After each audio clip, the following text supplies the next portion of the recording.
महिसागर में अनेक अनेक ऋषिगण जिस समय स्नान करते हुए चर्चा कर रहे थे और नारद मुनि वहां पर पहुंचे तो उन्होंने देखा कि वो लोग सभी एक चर्चा में शामिल हैं और जिसमें उन्होंने ये कहा कि हम लोग उस राजा धर्मवर्मा की आकाशवाणी को सुनकर के बड़े ही अचंभित हैं कि ऐसे प्रश्न किए गए हैं जिनका उत्तर खोजने वाले उस तपस्वी राजा ने सब जगह कितना बड़ा पुरस्कार की घोषणा कर दी, लेकिन उत्तर देने के लिए कोई तत्पर नहीं हुआ।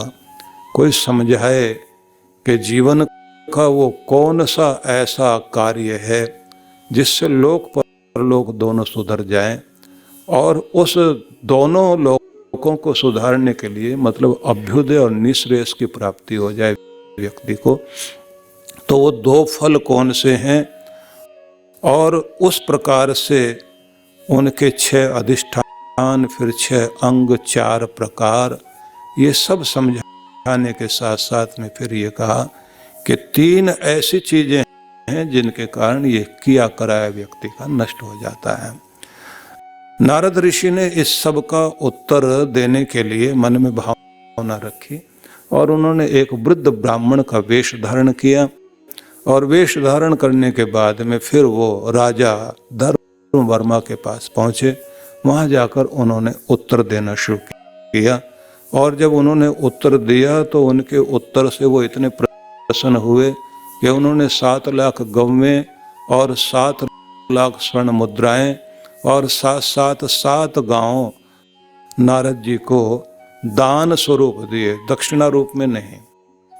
दक्षिणा रूप में तो उन्होंने सिर झुकाकर दंडवत प्रणाम किया और कहा कि आपने मेरी लाज रखी और मैं जीवन के इस लक्ष्य को समझ पाया।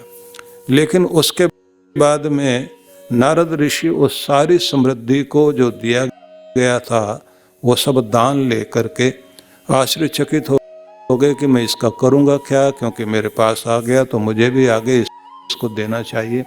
तो फिर वो रेवतक पर्वत पर गए और वहाँ पर बहुत सारे ऋषि मुनि बैठे हुए थे। उन सब के पास जाकर उन्होंने कहा कि मैं कुछ राशि दान स्वरूप लेकर आया हूँ और वो देना चाहता हूँ, लेकिन मैं भी पहले ये खोज लेना चाहता हूँ कि ये किसे दिया जाए। तो 12 प्रश्न उन्होंने किए थे जिसमें ये कहा था कि मातृका किसे कहते हैं और 25 वस्तुओं का घर क्या है, अनेक रूप वाली स्त्री कौन सी है और इस जगत में विचित्र कथाएं करने वाले कौन लोग होते हैं, 8 प्रकार के ब्राह्मण कौन है और इस सारे संसार का ऐसा वह ग्राह कौन है, मगरमच्छ कौन है कि जो व्यक्ति को खा जाए तो वो उसका पेट नहीं भरता, मतलब कितने लोगों को खा जाए लेकिन उसका पेट नहीं भरता। तो ऐसे मगरमच्छ के बारे में बताओ। तब उन्होंने ये बताया था कि ऐसा मगरमच्छ एक ही है जो कभी शांत नहीं होता, उसका नाम है लोभ। सबके उत्तर उन्होंने दिए और ये उत्तर देते देते उन्होंने समझाना शुरू किया। मतलब ये जो 12 प्रश्न उन्होंने किए थे तो मैंने कल आपको बता ही दिया था कि ऋषियों ने ये कहा कि भाई हमारे पास में इतना समय नहीं है कि इनका उत्तर दें, हम अपनी साधना में लगे हुए हैं, लेकिन आप हमारे किसी एक सीधे साधे बच्चे को पकड़ो। तो एक सीधा साधा बच्चा था सुतनु, उसने वो प्रश्नों के उत्तर दिए थे। क्योंकि मैं जल्दी जल्दी आगे बढ़ना चाहता हूं तो इसलिए प्रसंग को एक बार सार संक्षेप में बता देना चाहता हूं। तो उस समय सुतनु से जब इन्होंने कहा कि बताओ तो फिर वो ग्रह कौन सा है, मगरमच्छ कौन सा है जो सबसे भयंकर माना जाता है, तो उन्होंने बताया कि लोभ। तो पूछा कि लोभ कैसे है, तो उन्होंने उत्तर दिया कि देखिए काम वासना जाग जाए तो उसकी एक सीमा रेखा है, वहां जाकर वो खत्म हो जाती है। क्रोध भी एक सीमा पर जाकर खत्म हो जाता है। लोभ एक ऐसी चीज है, इसकी कोई सीमा नहीं है। ये जितना जितना इसको मिलता बढ़ता जाता है, ये और बढ़ता जाता है और ये इतना बढ़ जाता है कि ये सारी दुनिया को निगल ले जाए तब भी इसका पेट नहीं भरता। इसलिए जिनके पास में चक्रवर्ती साम्राज्य भी हो जाए तो वो महाचक्रवर्ती साम्राज्य भी प्राप्त करके महाराजा भी बन जाए तो भी उसको ये लगता रहता है कि अभी 14 लोग 14 भुवन ये भी मिल जाएं तो बहुत अच्छी बात, और हो सके भगवान की जगह में जाकर बैठ जाऊं। तो उसके बाद भी वो शांत हो जाए तो ऐसा नहीं होता। इसलिए इससे बड़ा कोई भी मगरमच्छ ग्रह नहीं है। तो उन्होंने फिर उसके बाद में कहा कि हमारे 12 प्रश्नों में एक छठा प्रश्न ये भी है कि 8 प्रकार के ब्राह्मण कौन होते हैं। तो उन्होंने उत्तर देते हुए सुतनु ने ये बताया कि आप सबको मैं ये समझा दूं कि पहले मात्र ब्राह्मण कहलाते हैं। मात्र का मतलब हो गया कि वह जो संस्कार और विद्या से विहीन है लेकिन किसी ब्राह्मण कुल में जन्म तो ले लिया, लेकिन वह जन्म लेने के बाद भी ब्राह्मणत्व को प्राप्त नहीं हुआ तो उसे कहा जाएगा मात्र। दूसरे वे होते हैं जिनको ब्राह्मण कहा जाएगा क्योंकि जो कामना रहित हैं और जिनके अंदर ऐसे गुण हैं कि वो वेदोक्त कर्म कांड के जानने वाले हैं और जानने के साथ साथ में उस कर्म कांड की भावना को भी जानते हैं। तो उनको ब्राह्मण कहेंगे क्योंकि उनकी जो रुचि है वो ब्रह्म की ओर जाने की होती है, स्वयं भी ब्रह्म की ओर जा रहे होते हैं और दूसरों को भी ब्रह्म से जोड़ रहे होते हैं। तो उन्होंने पूछा फिर ये बताइए कि श्रोत्रिय तीसरे नंबर पर ब्राह्मण कौन से होते हैं। तो सुतनु ने बताया कि तीसरे नंबर पर कहलाते हैं श्रोत्रिय। तो श्रोत्रिय वह होते हैं जो वेद वेदांगों के पूर्ण ज्ञाता हों और जानने के साथ में श्रुति को हृदयंगम करने के साथ साथ में थोड़ा सा मैं आपको समझा दूं, क्योंकि अगर हम लोग गिनती गिनाते चले गए तो चीज़ें रह जाएंगी, क्योंकि मुझे बताना बहुत सारा है और ये प्रसंग मैं चाहता हूँ आज पूरा हो जाए, फिर इससे अगले प्रसंग में चलेंगे। वेदों को श्रुति कहा जाता है क्योंकि वह इस परंपरा में रहे हैं। जिस समय कागज वगैरह नहीं होते थे, भोजपत्र पर लिखा जाता था, उससे पहले भी जो ऋषियों ने हृदय में मंत्रों को याद किया हुआ था, तो उसके स्वर के साथ, छंद के साथ, देवता के साथ, ऋषि के साथ, सब तरह से उनकी मात्राओं का उच्चारण के सारे भेद और जितने भी पाठ भेद होते हैं, जटा पाठ है या घटा पाठ है या जितने भी तरह के 10 तरह के पाठ होते हैं वेद के, उन सब वेद के पाठों को लोगों ने याद किया और एक संकल्प लिया हुआ था कि मरने से पहले अपने बच्चे को वेद की संपदा याद करा के तब ही आपको श्वास छोड़ना चाहिए। तो जो सुनाते रहे और याद कराते रहे, उस परंपरा में फिर ये कहलाए श्रुति। तो ये श्रुति बन गए वेद, और उस परंपरा के अनुसार जिसने एक वेद याद किया वो वेदी कहलाए, और जिन्होंने 2 वेद याद किए तो वो द्विवेदी कहलाए, और जिन्होंने 3 वेद याद किए तो त्रिवेदी कहलाए, और जिन्होंने 4 वेदों को स्मरण कर लिया वो चतुर्वेदी कहलाए। तो इसलिए ये है श्रुति, और इसको कहा गया है कि इसे श्रद्धा भाव से इस तरह से याद करना चाहिए कि आप दुनिया में सबसे ज्यादा प्यार और आदर जिसे देते हैं उस तरह से श्रुति को आदर देना चाहिए।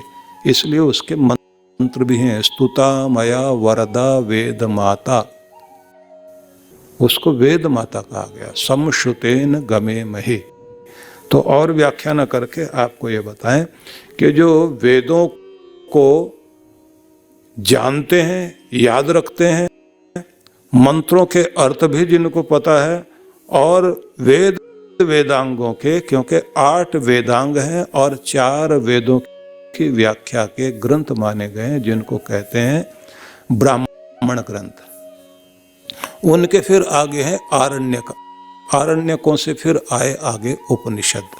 उन्हीं में से आप जैसे एक सुनते हैं वृद्धारण्यक, फिर उसके साथ में आगे लिखा हुआ उपनिषद।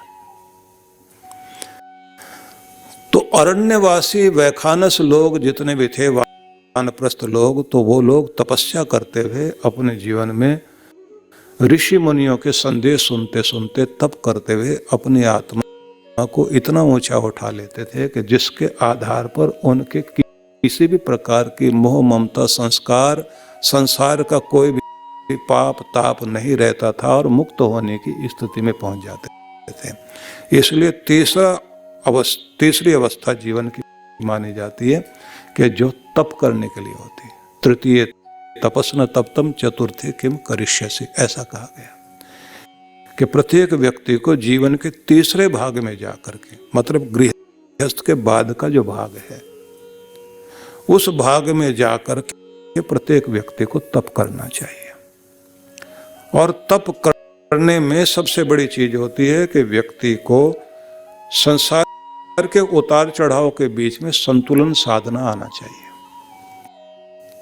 मान अपमान में, जीत हार में, सुख में दुख में अपने आप को शांत और संतुलित रख करके चले, और उसका संबंध जो है परमात्मा से जुड़ता जाए, उसका हृदय परमात्मा से जुड़ता जाए। जिस तरह से अब तक मोह ममता संसार से थी, उससे भी कहीं अधिक आकर्षण परमात्मा का लग जाए। उसका नाम जपते जपते अपने जीवन को धन्य करे। मतलब अब धन दौलत एक ही चीज है कि व्यक्ति की भक्ति बढ़ जाए और फिर वो परिवार को भी एक नए रूप में समझे। परिवार भी व्यक्ति का एक अलग हो जाता है। आध्यात्मिक व्यक्ति का परिवार क्या होता, उसको कहा गया धैर्यम यस्य पिता क्षमा च जननी शांति चिरम गेहनी। धैर्य को पिता मान करके चले।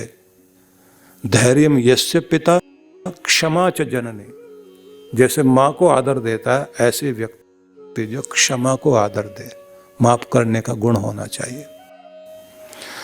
शांति चिरम गेहनी, और जैसे पत्नी का साथ जीवन के लिए माना जाता है, जीवन यात्रा में दूसरा सहयोगी आपके आदर्श को पूर्ण करने वाला अगर कोई है तो आपकी पत्नी होती है। तो कहते हैं ना कि पत्नी का सम्मान और उसका संरक्षण पति की जिम्मेदारी है। तो उसी तरह से प्रत्येक व्यक्ति की जिम्मेदारी है वो अपनी शांति की रक्षा करे, शांति भंग ना होने दे। उम्र बढ़ती चली जाए लेकिन उलझना नहीं है, सुलझना है। खुद सुलझे हुए जीवन जियो, दूसरों को भी सुलझाओ। ना उलझो ना उलझाओ, ना टेढ़ी जिंदगी जियो और ना दूसरों के साथ में टेढ़ेपन से बर्ताव करो। इस तरह से कहा गया है कि इसमें दया बहन है और सत्य बेटा है। एक परिवार इस तरह से माना गया। और इस परिवार में भोजन भी क्या करना है वो भी आगे बताया गया। ज्ञानामृतम भोजनम दिशोपि वसनम, ज्ञान के अमृत का भोजन करे और सब दिशाओं को अपना मान करके चले। एते यस्य कुटुंबिनो वद सके कस्माद भयम योगिनः, जिसके ऐसे ऐसे संबंधी रिश्तेदार बन गए, ऐसे योगी को दुनिया में कहीं भय, चिंता, फिक्र, दबाव, तनाव, प्रतिशोध, दुख, पीड़ा नहीं है। वो परमात्मा के आनंद में जीवन जीता है। तब उस व्यक्ति के जीवन को कहा जाता है कि श्रोत्रिय बनकर दुनिया में रह रहा है। इसलिए गुरु को भी ये कहा जाता है तद विज्ञानार्थम, जानने के लिए, श्रोत्रियम ब्रह्मनिष्ठम, जो श्रोत्रिय और ब्रह्मनिष्ठ है उस गुरु के पास जाना चाहिए, ऐसा ग्रंथों में कहा गया। तो मैं व्याख्या न करके आपको उसी तरह से सुना दूं जैसे कि यहां वर्णन है। तो उसके बाद उन्होंने ने कहा, सुतनु ने कहा कि नारद जी को जो उस समय सामने खड़े हुए थे, क्या आपको ये भी मैं बताऊं कि चौथे नंबर पर कहलाते हैं अनुचान। ब्राह्मण का ये एक और रूप है जिसमें कहते हैं ये कोटियां हैं, प्रकार हैं। ये वह स्थिति है, सीढ़ियां हैं कि आप कौन से पाए पर खड़े हो। मतलब आपने केवल मात्र इतना किया है कि ब्राह्मण कुल में जन्म ले लिया तो मात्र हो गए, मात्र इतने, बस इतना ही, इतनी बात, उसको मात्र कहा गया। और अगर ब्रह्म की जिज्ञासा जीवन में आए, जैसे दर्शन ही शुरू होता है ना, अथा तो ब्रह्म जिज्ञासा, तो व्यक्ति के जीवन में ब्रह्म की जिज्ञासा आ गई और वेदोक्त कर्मकांडी बनने के साथ में वह कामना रहित होकर, निष्प्रिय होकर अपने भी कल्याण में लग गया और दूसरे के कल्याण में लग गया, और फिर वो ब्रह्म की ओर बढ़ रहा है, भगवान की ओर बढ़ रहा है, तब ब्राह्मण कहलाएगा। श्रोत्रिय की व्याख्या भी मैंने की है। अनुचान इससे चौथे नंबर पर आता है, जिसको कहा गया है कि वेद का तत्वज्ञ, तत्वों को जानने वाला। साथ में कहा गया शुद्ध आत्मा, आत्मा को पवित्र करे। जैसे आपके ग्रंथों में लिखा है कि गायत्री को जपे, गौओं के मध्य में रहे और गुरु के निर्देश पर जीवन जिए और औषधियों वनस्पतियों का ठीक से उपयोग करे, तत्तरत संबंधी धावती इन मंत्रों का पाठ करते हुए अपनी आत्मा को शुद्ध करे, पाप और प्रायश्चित करते हुए, पाप का प्रायश्चित करते हुए अपने जीवन को शुद्ध करता चला जाए। और चांद्रायण व्रत करने के साथ साथ तपस्वी व्यक्ति को चाहिए कि वो अपने जन्म जन्मांतरों के पाप ताप को जलाकर समस्त प्रकार के कुसंस्कारों से रहित होकर शुद्ध आत्मा हो जाए। तो कहते हैं ऐसा व्यक्ति इस लोक को पार करके ब्रह्म लोक का यात्री बनता है। एक सांस में इतना ही बताया जा सकता था, लेकिन मैं ये बता दूं आपको, ये पूरी यात्रा है। किसी भी व्यक्ति को अगर अपने जीवन का उत्थान करना है, इसलिए कहा जाता है जन्म दिन से पहले प्रत्येक व्यक्ति को कम से कम 15 दिन और हो सके तो 1 महीने का चांद्रायण व्रत और तप जरूर करना चाहिए।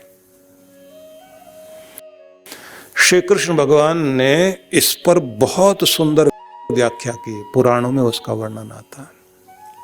तो और आगे बढ़ते हैं, क्योंकि अगर एक ही जगह रुक गए तो फिर हम तो इसी की कथा करने लग जाएंगे। लेकिन मैं आपको बताना चाहता हूं कि जीवन का मर्म समझना चाहिए। तो कहा गया है कि वह व्यक्ति जो शुद्ध आत्मा है लेकिन साथ साथ में अध्यापन में समर्थ है, शास्त्र को समझाएगा वो जो समझता हो, जो अंदर स्पष्ट ना हो वो बाहर समझा नहीं सकता। ये हमेशा ध्यान रख लीजिए। जितना आप अपने मस्तिष्क में स्पष्ट होंगे उतना ही अच्छे ढंग से आप अपनी बात को समझा सकते हैं। कुछ लोग जो गोल गोल घूमते रहते ना, शब्द लेकर के बता ही नहीं पाते कि बात क्या है, तो उसका मतलब ये है कि खुद भी स्पष्ट नहीं है। समझाना, अध्यापन करना, तो उसको कहा गया है कि ये आपकी वो अवस्था है कि जिसको आप अनुचान कहेंगे। लेकिन इससे भी एक और ऊपर की सीढ़ी है, उसको भ्रूण कहा गया। यह जो भ्रूण वाला है, तो इसमें एक बड़ी बात होती है कि ऐसे सारे गुण हैं व्यक्ति में, लेकिन उसके बाद भी उसको एक चीज का ध्यान रखता है कि बिना यज्ञ किए कभी भी वो भोजन नहीं ग्रहण करता। अग्निहोत्री बन गया। अब अग्निहोत्री होने के बाद में बड़ी बात उसकी क्या होती है, यज्ञ का जो शेष होता है उस यज्ञ शेष को ग्रहण करके अपने पेट को भरता है। जैसे कणाद ऋषि ने संकल्प लिया हुआ था कि अन्न कौन सा ग्रहण किया जाए, क्योंकि अन्न से मन, पानी से वाणी, इनका बड़ा प्रभाव पड़ता है ना। संग का रंग पड़ता है व्यक्ति के जीवन में। जैसा संग वैसा रंग, जैसा पानी वैसी वाणी, और जैसा अन्न वैसा मन, और जैसी व्यवस्था वैसी अवस्था। आदमी के जीवन की जैसी व्यवस्था होती है ना, जैसा सिस्टम बना के चलता है, वैसी दशा में वैसी अवस्था में जीवन जीता है। अगर किसी की अवस्था बिगड़ी हुई तो इसका मतलब है उसकी व्यवस्था बिगड़ी हुई है। और अगर अपनी व्यथा को ठीक करना है तो अपनी व्यवस्था को ठीक करना चाहिए। अगर अपनी दशा ठीक करनी है तो सबसे पहले व्यक्ति को दिशा ठीक करनी चाहिए, उसकी डायरेक्शन ठीक होनी चाहिए। सही डायरेक्शन में काम करे तो दशा ठीक हो जाएगी। कणाद ऋषि ने मन में संकल्प ले रखा था, जिन्होंने एक दर्शन दिया, फिलॉसफी दी भारत को। भारत के महान ऋषि, महान दार्शनिक, उनका नाम था कणाद। तो उनका संकल्प यह था कि अन्न भी किसी का न खाएं हम, न राजा का न प्रजा का। फिर कौन सा? वो अन्न जिस पर किसी का अधिकार नहीं हो और हो तो सबका अधिकार हो। तो ऐसा कौन सा अन्न था? तो एक शिलावृत्ति कहलाती है। शिलावृत्ति वो होती है, खेतों में किसान जो है वो जब अपने अनाज को, फसल को काटते हैं तो काट के अपना अनाज उठा के चले जाते हैं। पीछे कुछ दाने पड़े रहते हैं जिनको पक्षी खाने के लिए आते हैं। कुछ बालियां पड़ी रह जाती हैं, या तो वो सड़ करके जमीन में खराब हो जाएंगे। उनको चुनने के लिए लोग आते हैं। हम लोगों ने बचपन में देखा है, हम लोगों के खेतों में बहुत गरीब लोग जो है वो बेचारे शिलावृत्ति के लिए आते थे। झोली बनाई हुई अपनी, और जो पड़ा हुआ है बालियां, उनको चुन चुन करके अपनी झोली में डाल। उनको देखने के बाद में हमारे पिताजी अलग से उनको जो है कुछ और फसल का हिस्सा देते थे। और उससे पहले वो शिकायत कर रहे होते थे, इस बार फसल अच्छी नहीं हुई।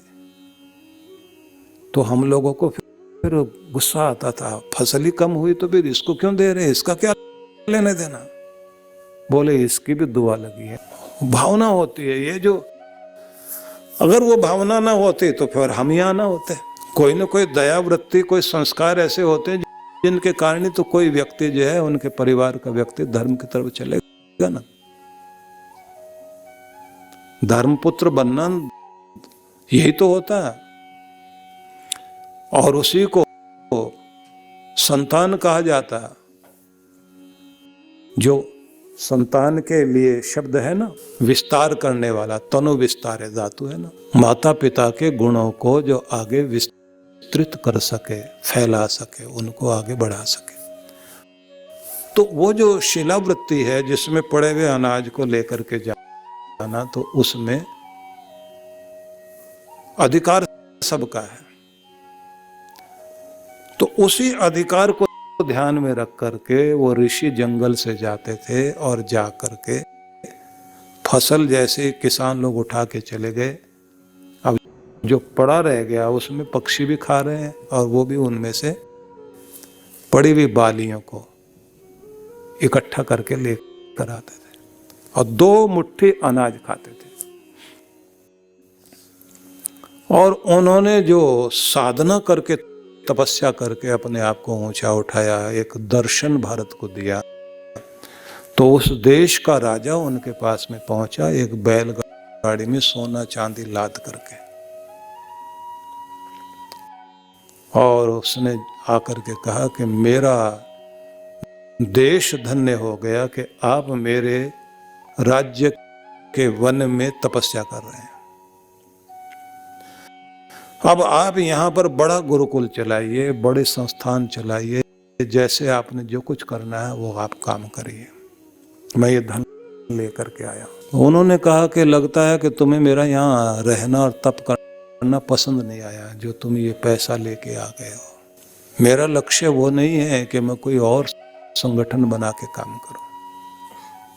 मैं अंदर से जो कुछ कर रहा हूं उसी के जरिए इस दुनिया को देना चाहता हूं और उसमें किसी के धन की आवश्यकता नहीं। और राजा अपने धन को लेकर, सिपाहियों को लेकर वहां बैठा रहा कि किसी तरह मना लेंगे। और आश्चर्य ये हुआ कि रात्रि में 2 बजे के लगभग, मतलब जो गहन रात्रि थी, उसमें वो उठ करके निकल गए, किसी को पता भी नहीं लगा। वहां बना हुआ उनका जो भी स्थान था छोड़ के चले गए और किसी एक गहन वन में जाकर के, घोर घने जंगल में जाके वहां तप करने चले गए। वही व्यक्ति थे जिन्होंने ये कहा था कि शब्द को पकड़ा जा सकता है, ध्वनियां आकाश में रहती हैं। तो वहां पर व्याख्या शब्द नित्य है या अनित्य है। लेकिन मैं आपको फिर वहीं लेकर चलता हूं कि जिन लोगों ने भोजन करने में भी, अन्न में भी इस बात का ध्यान रखते हैं कि हमें कोई दोष ना लग जाए, जैसे राजा अश्वपति का वर्णन आता है इसी तरह से। तो इस समय आगे बढ़ते हैं, जिनको कहा कि यज्ञ शेष का भोजन करने वाले और इन सारे दिव्य गुणों से युक्त जो उपरोक्त गुण हैं वो भी जो जिस व्यक्ति में हो, तो उस ब्राह्मण को भ्रूण कहा गया। उसके बाद में फिर 6ठा नंबर आता ऋषि कल्प का,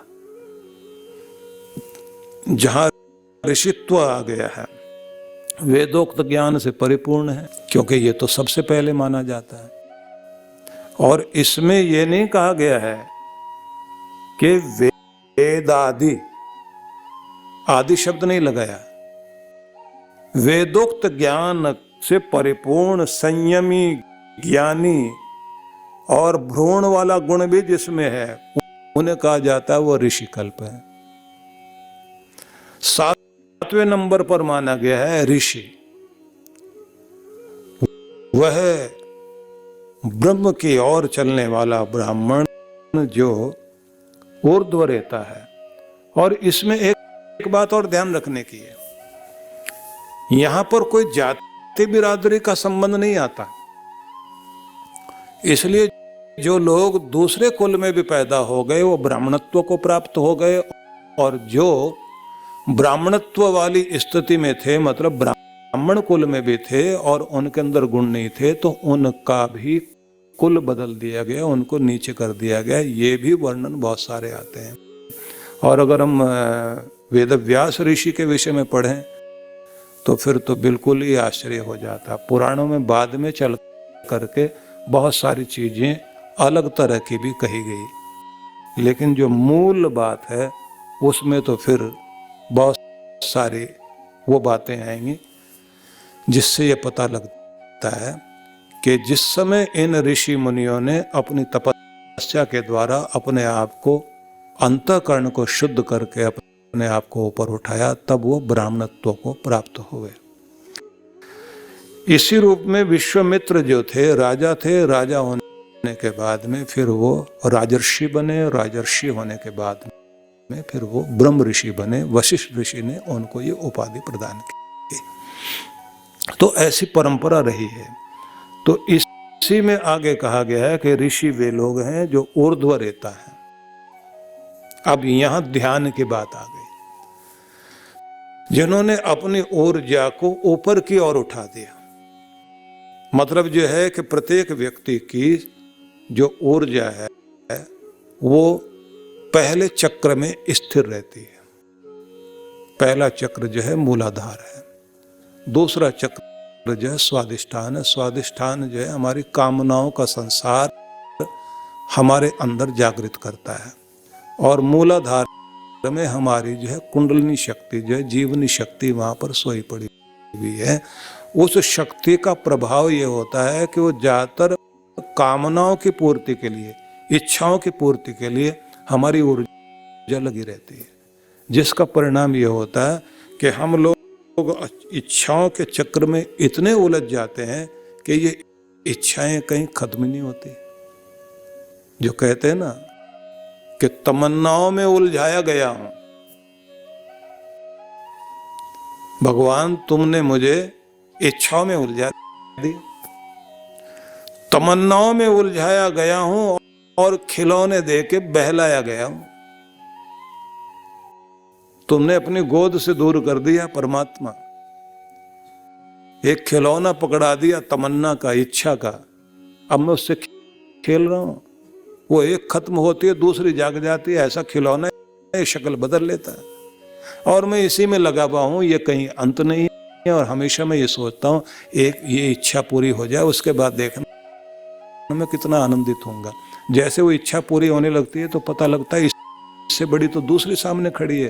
जब तक वो चैलेंज पूरा नहीं करेंगे तो उसका तो पहले वाले में तो आनंद ही नहीं है। आदमी का सुख आगे सरकता जाता है, इच्छा पर इच्छा जागती जाती है और आखिर में आदमी ऐसी जगह जाकर खड़ा हो जाता है कि उम्र खत्म हो गई, इच्छाएं खत्म नहीं हुई। बस यहां आकर व्यक्ति ये कहता धोखे में रह गए। सुख मनाने का, खुशी मनाने का अवसर तो जिंदगी में मिला ही नहीं, बस सीढ़ियां चढ़ते चढ़ते जिंदगी पूरी हो गई। इसलिए जीवन कहाँ है? डिवाइन ब्लिस मेडिटेशन जब सिखाई जाती है उसमें यही सिखाया जाता है कि जीवन कहाँ है? कल में नहीं है, बीते हुए कल में नहीं, आने वाले कल में नहीं, जीवन आज में है, अब में, उस पल में है जिस पल को आप जी रहे हो। इसको अगर जीना आ जाए और इसमें आपको आनंदित होना आ जाए, डिवाइन ब्लिस मेडिटेशन का तरीका ही यही है कि 1 घंटे में 2 मिनट के लिए फिर आपको उसी स्वरूप में आना होता है, उसी शांति वाले रूप में।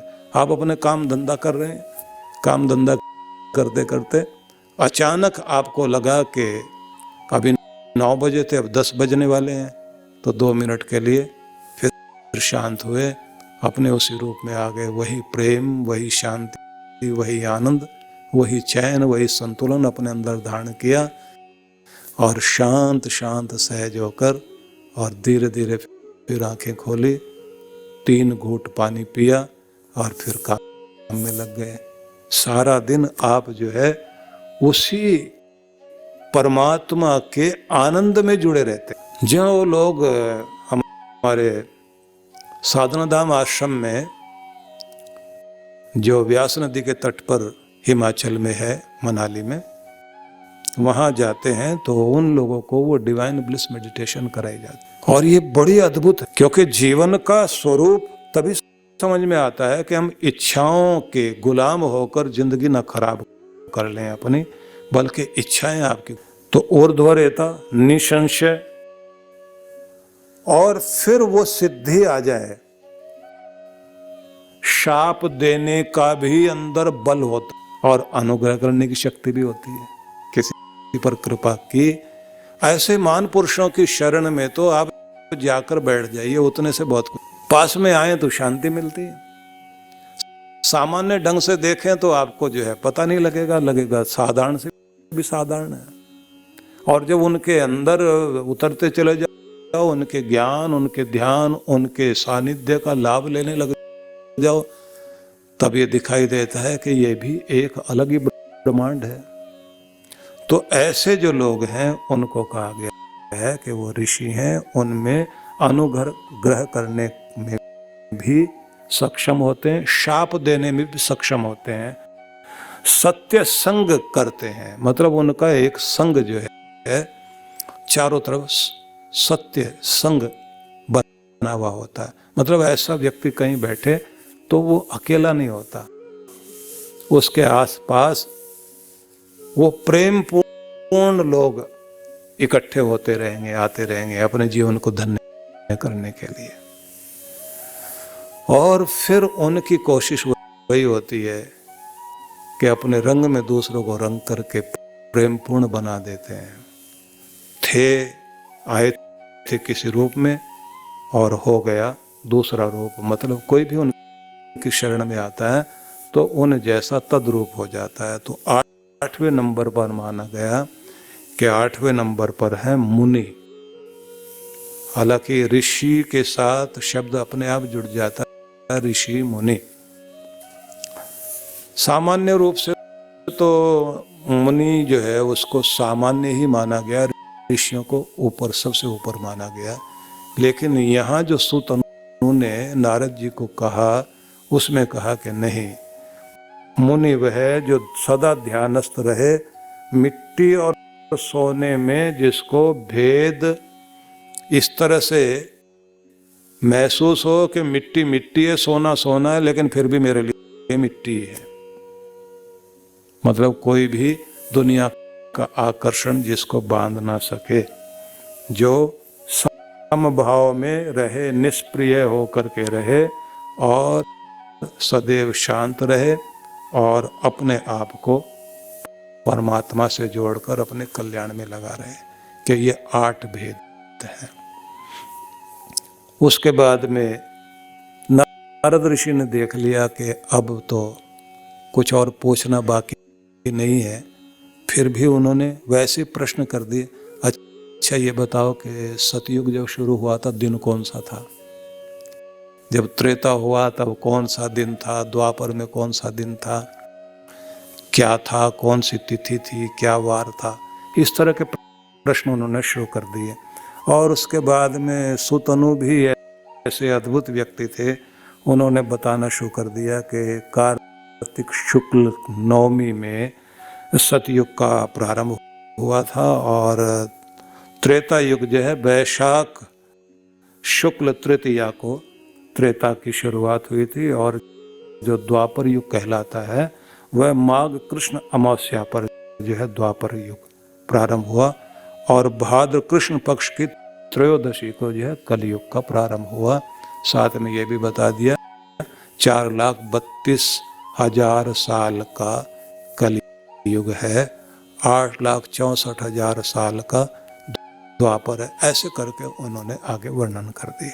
4 युगों के प्रारंभ वाले दिन कौन से थे, 14 मनवंतर कब प्रारंभ हुए, दिन कौन सा था, इस तरह के उन्होंने प्रश्न शुरू किए। शायद कहीं ये सुतनु उलझ जाए। नारद जी भी जो है नारद जी हैं, तो उन्होंने ऐसे प्रश्न किए और जिसके उन्होंने उत्तर दिए। और जब उन्होंने ये उत्तर दिए तो उसके बाद में इन्होंने कहा कि अच्छा एक बात हम और पूछ लें आपसे, क्योंकि वो झटका दे रहे थे और झटका देते देते उन्होंने एक बात और पूछ ली। वो बात थोड़ी सी हम लोगों के मतलब की है और आज के संदर्भ के अनुसार भी है। उन्होंने कहा कि इस दुनिया में लोग किससे ज्यादा चिढ़ जाते हैं, मतलब काले सर्प की भांति प्राणियों का उद्वेजक कौन है, उद्विग्न जो कर दे, लोग किससे चिढ़ जाते हैं। इन्होंने कहा जिंदगी में जो लेना तो जानता और दे नहीं, और मांगता ही रहे, मांगता ही रहे, मांगता ही रहे और फिर भी मांगता ही रहे, और किए हुए को भूलता जाए। और अगर किसी ने ये कह दिया कि इतना तो दिया था, तो झगड़ा करने लग जाए और कहे क्या किया था, थोड़ा बहुत कर दिया तो क्या हो गया, ये दोगे तब तो मानूंगा, तो और मांगने लग जाए कि बस वो है उद्वेजक। नारद जी फिर पूछते हैं कि अच्छा ये जो उद्वेजक होता है ये कहाँ पाया जाता है। बोले किसी का बच्चा होता है, किसी का भाई होता है, किसी का दोस्त होता है, किसी की पत्नी होती है, ये संबंधों में पाए जाते लोग हैं। और इस तरह के लोग जो है वो होते हैं कि जो अपनी जिंदगी को भी उस जगह लेकर खड़े हो जाते हैं कि दुनिया से जाते हैं लेकिन दुख भोगते हुए जाते हैं। इसलिए आदमी को लेना आना चाहिए तो देना भी आना चाहिए। अगर थोड़ा लिया है तो ज्यादा से ज्यादा लौटाने की कोशिश करनी चाहिए। नारद जी ने देखा कि जब इनसे पूछते हैं ये बहुत अच्छे अच्छे उत्तर दे रहे हैं, तो फिर वो वैसे प्रश्न करने लग जाते हैं। अच्छा ये बताओ कि सूरज जो है कौन से दिन रथ पर बैठे थे। प्रश्न करने वालों का तरीका होता है ना कि वो हिला दें, तो इन्होंने कहा कि माघ शुक्ल सप्तमी वाले दिन जो है सूर्य अपने रथ पर सवार हो गए थे। नारद जी ने फिर देखा, देख करके कहा चलो एक गंभीर सी बात पूछ लेते हैं। अच्छा ये बताओ दुनिया में सबसे चतुर कौन है।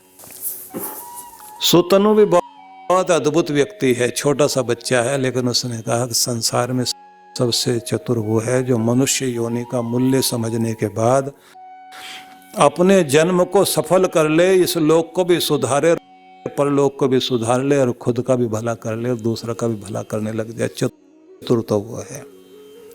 और चतुर उसे कहा जाएगा दूसरों के सामने सरल सहज बन करके रहे, लेकिन अंदर से उसके ज्ञान बहुत हो, भक्ति बहुत हो, और लगातार अपने विकास में लगा रहे, उसको चतुर कहेंगे। नारद जी बोले, अच्छा एक बात और बता दो, वो 2 मार्ग कौन से है जिससे आदमी का कल्याण होता है? और इस बार जरा गंभीर बात बताना। तो इन्होंने कहा, एक मार्ग का नाम है अर्ची और दूसरे मार्ग का नाम है धूम। ये दोनों मार्ग क्यों हैं, कैसे हैं, इनके बारे में थोड़ा समझाओ। कि एक मार्ग है अर्ची, अर्ची मार्ग जो है वो अर्चिक मार्ग हुआ, मोक्ष की तरफ लेकर जाता है। और जो धूम वाला मार्ग है उसमें संशय रह जाता है, उसके बाद में आदमी फिर दुनिया में लौट करके आया करता है। कि जरा अब इसका रहस्य समझाओ। तो उन्होंने कहा, ये उत्तरायण की ओर जाने का मार्ग है, क्योंकि उत्तरायण की कथा है ना, कि ये उत्तरायण की ओर जाने का मार्ग है। व्यक्ति धीरे धीरे धीरे धीरे अपने आप को उत्तरोत्तर उन्नति करते करते तब शरीर छोड़े जाकर तब उसका मोक्ष होता। अब बड़ी अद्भुत कथा है।